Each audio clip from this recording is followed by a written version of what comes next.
as you mentioned earlier, but we just got a lot of people that's ill-advised when it comes to stuff like that.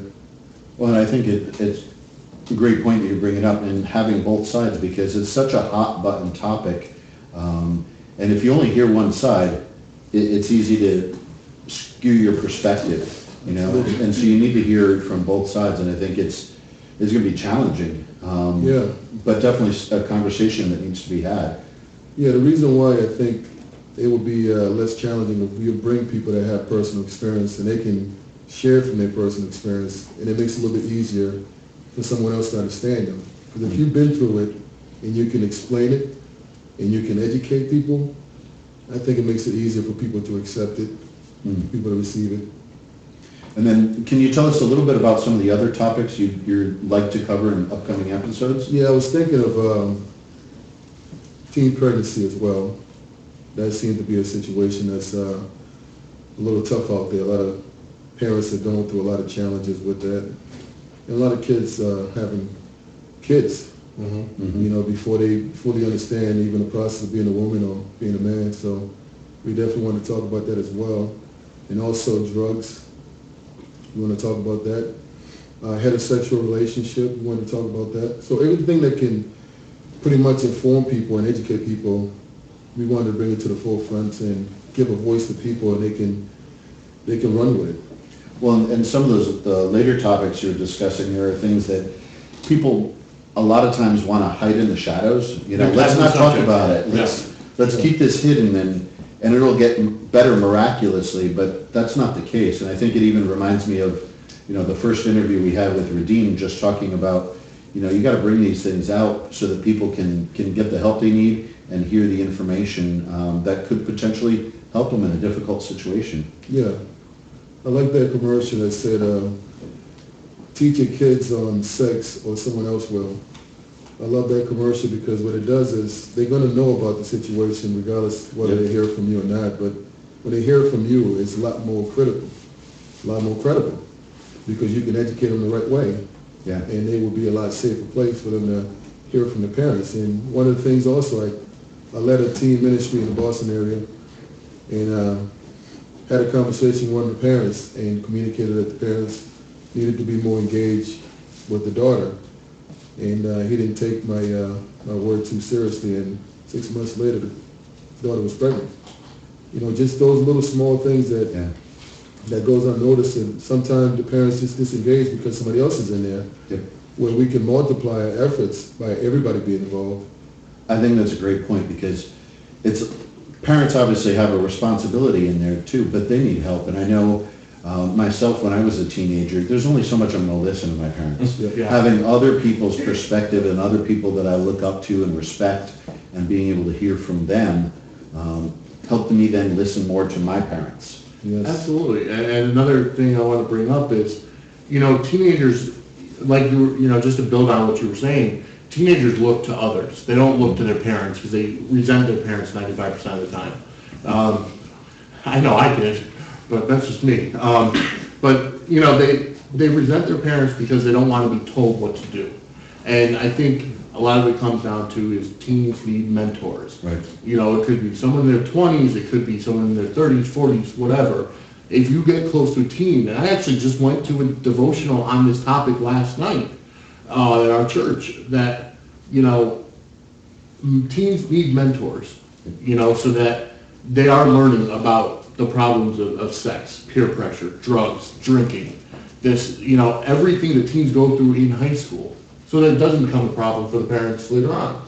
Yeah, I think the parents present more of authority, and I think the mentor present more of a relationship. It's a little bit of a difference, because me growing up, I spent a lot of time at the YMCA, and I remember learning most of my growing up stuff, being a man.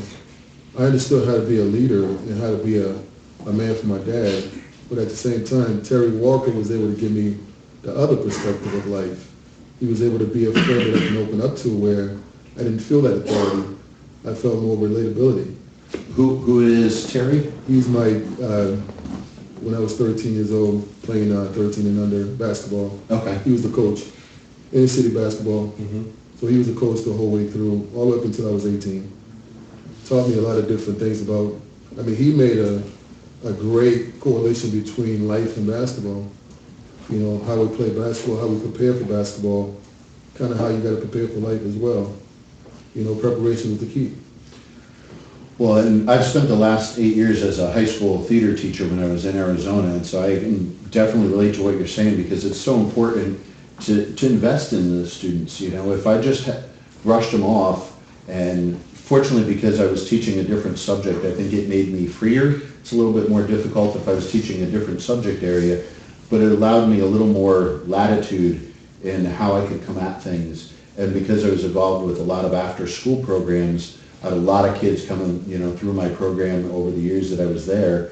But one other thing that you briefly mentioned that I think is super important is getting the parents involved. Yeah. And it's not just, you know, saying, hey, you need to talk to your kid, but in a lot of cases, they haven't had the proper training, because let's face it, no one, the perfect parent, you don't get the guidebook, you're at that. So I think in a lot of cases, it's, hey, nobody had this conversation with you. They don't know how to have it a lot of times, and so there's that fear on their part of, okay, even if they want to have that conversation with their kids, that's difficult. They maybe don't have a starting place. So, you know, maybe your show and these ideas will help give them the tools and equip them to be able to have those conversations. Yeah, absolutely. I learned that everything that you do outside of your home is first founded in your home. You know, the foundation of who you're going to be outside and how you deal with society will come from your parents. And a lot of times the parents are not educated. Mm-hmm. And so I see a lot of parents more trying to be an authority, like I mentioned earlier, versus trying to understand and draw out their kids. You know, but it's hard to do that when you have that responsibility as a parent. Because you got to be a disciplinarian. Mm-hmm. You know, at the same time, you want to be someone who's a director, but understanding the wear many different hats. And it's a balancing act too, because you can't be only authoritative and you can't be only their friend, or at least in my experience. So you've got to, you said, have that balancing act of wearing those multiple hats. Absolutely. Those are times when you spend just taking a walk with your son or taking a walk with your daughter.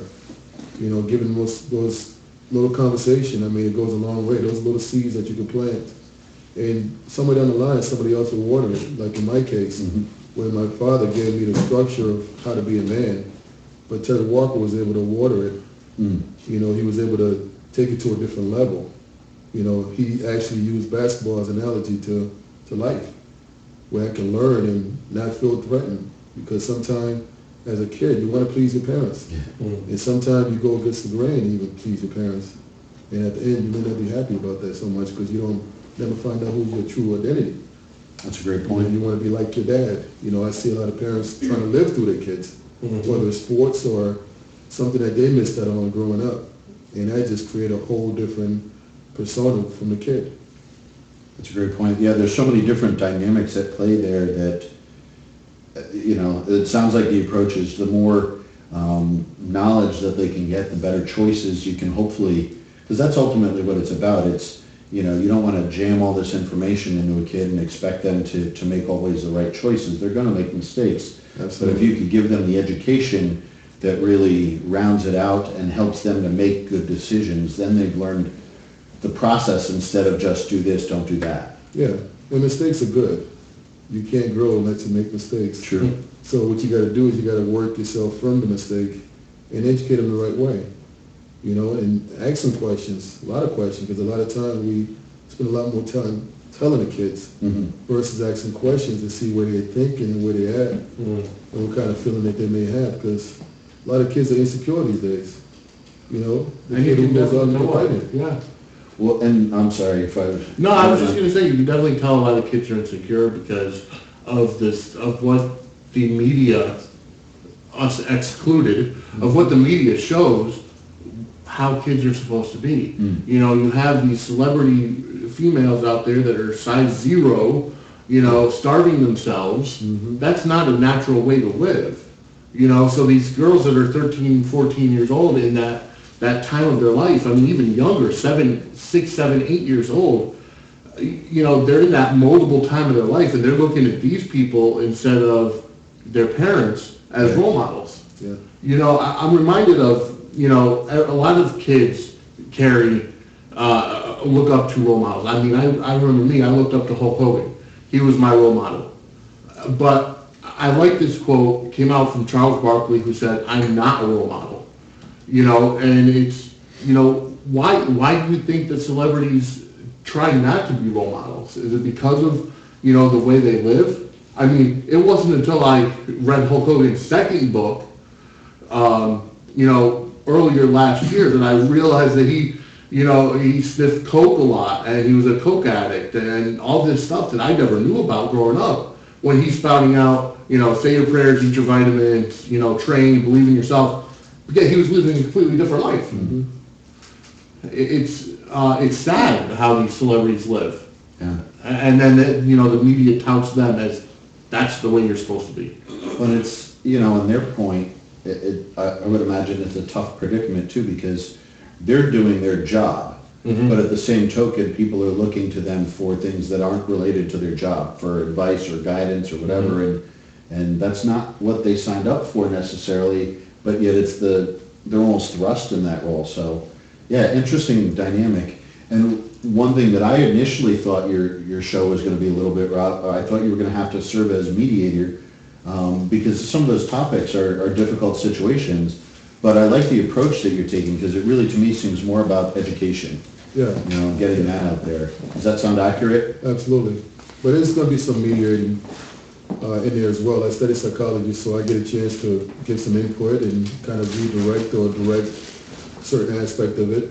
But I think having real live experience out there makes the difference to me.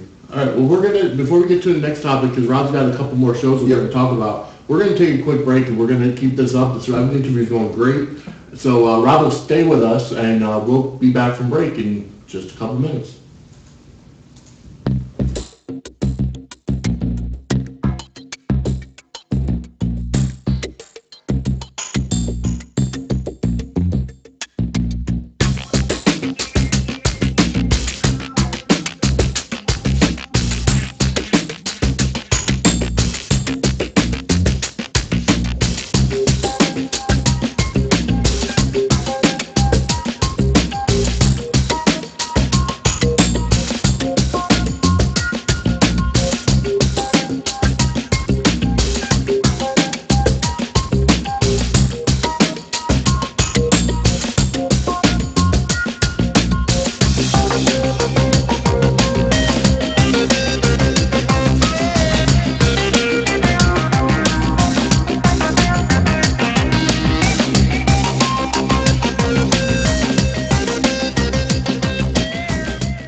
Hello, and welcome to A Atlantica Northeast Insurance. Why settle for saving only 15% on your car insurance? Now, let us tell you though, we want to offer you our best asset, our people. That equals great customer service. We can write most lines of insurance and are standing by, ready to help you.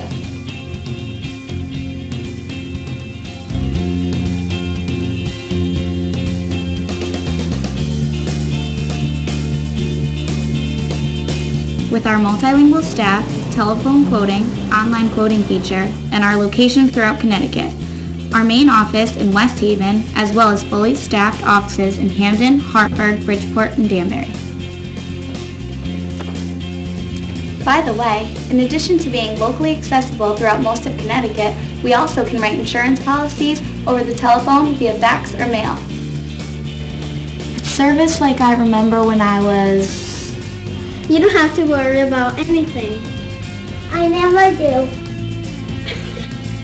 Let A Atlantica Northeast Insurance take care of you. Look at Mommy. This is what you're going to do. I never do. Okay?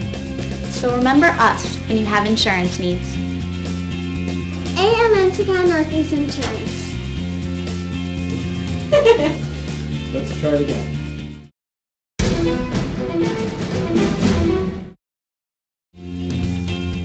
I need a raise. It's never gonna happen. What do you mean? Welcome back to the Sportswire, ladies and gentlemen. And I know we're not talking about sports currently at the moment, but This is why we're Sportswire Entertainment.